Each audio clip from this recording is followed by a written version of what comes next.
enemy lines for some inside access. Doylestown's own, the pride of Temple University from WGBA in Green Bay, Wisconsin. There he is, Dan Koob. Dan, welcome home. Well, via the technology and everything. Good to see you. How you doing?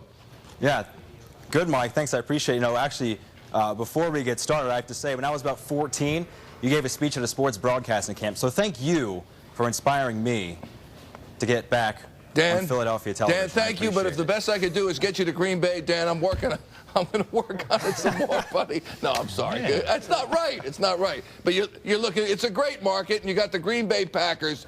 And Dan, tell us about Seneca Wallace and his employment in the game plan by Mike McCarthy. Sure. Well, after Aaron Rodgers got hurt, it was obvious the Packers just can't run the same sort of offense with Seneca Wallace. Rodgers is a guy who gets them into a lot of great plays. He reads the defense when he sees how they're aligned. He gets them into good run fits, good passing situations. You can't say the same for Seneca Wallace. I mean, there's a reason he's backup quarterback of the National Football League. In the last 8 years, he started 21 games and he's lost 15 of them. Really, his place in the locker room is because of his familiarity with Mike Holmgren's West Coast offense in Seattle, in Cleveland, and Mike McCarthy runs somewhat of a similar West Coast feel, so they need to get him up to speed. Wasn't even in training camp. So as far as his maturation in this offense, they really can't ask him to do what they would ask Aaron Rodgers to do. Even in practice with a week's worth of preparation, they're not going to open up the full playbook because they just can't. Yeah. And with the Packers, Aaron Rodgers at quarterback, what they really like to do is move up tempo, not as quick as a Chip Kelly offense. They like to get up to the line, keep the defensive personnel on the field, and then sort of assess from there. And you can't really do the same thing with Seneca Wallace when you've only had a week's worth of preparation, even though Monday night against the Bears, he didn't exactly look very prepared, didn't stretch the field really at all. So you would have to hope, if you're a Packer fan, that this week's worth of preparation will allow him to do that coming up on Sunday. Yeah, Dan, just want to listen to Mike McCarthy. Here he is earlier in the week talking about Seneca Wallace in the offense. The challenge of changing quarterbacks, in my humble opinion, the most important position in a football game. It's important to, stay in tune with his skill set, but also utilize the other players. I mean, conceptually, we're not going to, reinvent the wheel here, but I'm fully confident in our time together, in Seneca's participation to this point, that we'll continue to run the majority of our offense. Mike McCarthy on Seneca Wallace. Spuds? Hey, Dan, I guess the expectation here is that the Eagles defense is preparing for a lot of run game, a lot of Eddie Lacy, a lot of James Starks. Is that what you expect too? Yeah, absolutely. I mean, Mike McCarthy said 2 weeks ago that they can't hang on Eddie Lacy. He had four straight games of over 22 carries. They're going to have to lean on Eddie Lacy if they want to win this football game against the Eagles on Sunday. And you have to expect you're going to see more James Starks. Starks only had 6 carries for 40 yards last week, even after Coach McCarthy said he wanted to get him more touches. So I expect a heavy dose of both, but expect more James Starks than they've shown on film as of late.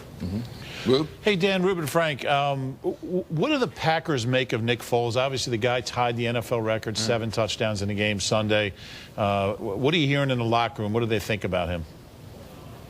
Well, it's an uncommon opponent, and they talk about it all the time. It's not anyone they've seen. They haven't seen Nick Foles, obviously, in his career quite yet, and they haven't seen the Eagles, specifically with this Chip Kelly offense, at all. So you're seeing a lot of guys praise him for the week he had, but there is that inconsistency, as I'm sure you're all aware. 10 points, 2 games against the Giants and the Cowboys in the weeks prior to the win over the Raiders. I know Foles was injured in one of those games as well, but they don't know much. All they're saying is they have to trust their technique on the defense. They have to make sure they get their reads right, and they're just going to go out and sort of try to keep up with this Chip Kelly offense. Dan, it appears that Clay Matthews will get back on the field wearing a protective club on his hand. Will he play 60 snaps? Can the Eagles expect to see the best of Clay Matthews in this game?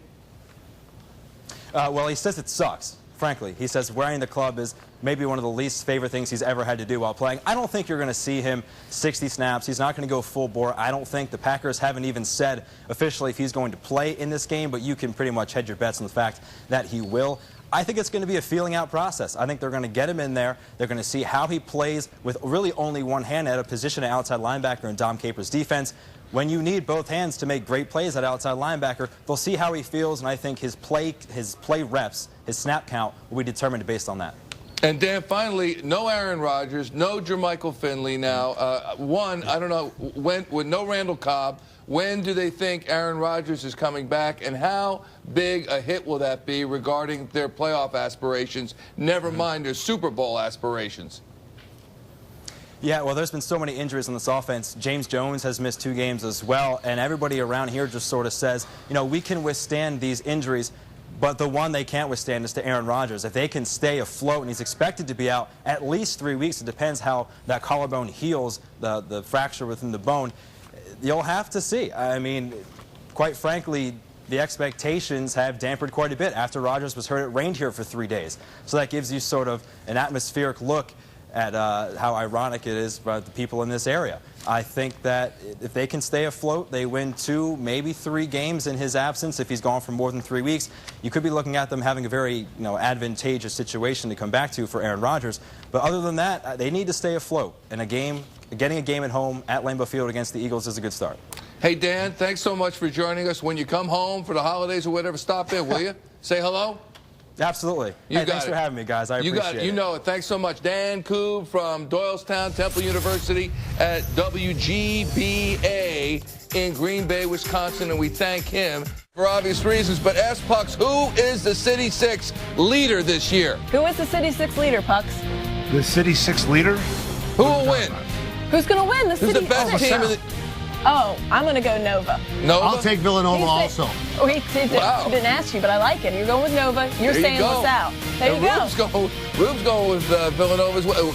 Yeah, Spuds is going with Temple. Okay, Amy can't wait. And Dan Koob said Temple as well. We'll take another time out. We thank Amy. We'll see her coming up at 6 o'clock with Neil Hartman and Coatsy.